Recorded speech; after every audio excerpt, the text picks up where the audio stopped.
Socialists without a plan.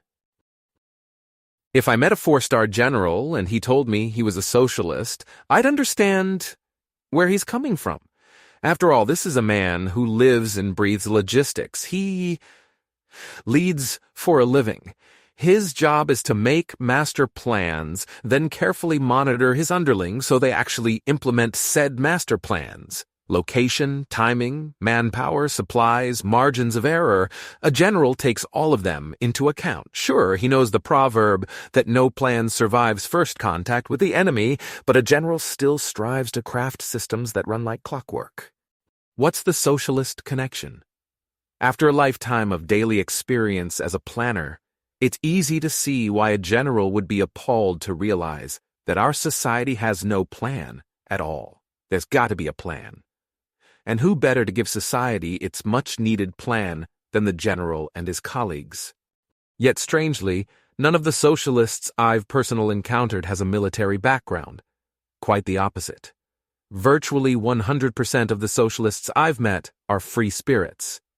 They live in the moment and act from the heart. They're not the kind of people who obsess over master plans.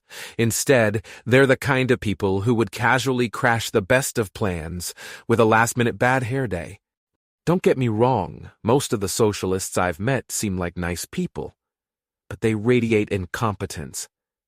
I doubt their families would trust them to plan a simple trip to SeaWorld. So what on earth convinces these socialists that people like themselves should run not only the government, but the economy as well? I'd like to offer a charitable resolution of this puzzle, but have none to offer. The socialists of today aren't experienced logisticians who fail to see the disanalogies between running an organization and running a whole society. They're dreamers who want to lead before they learn to follow. So while I'd gladly give a socialist general a lecture on the economics of socialism, today's typical socialist needs to hear a simpler message. They should learn to make solid mundane plans for their own lives before they think about imposing grandiose plans on the rest of the world. October 31st, 2018.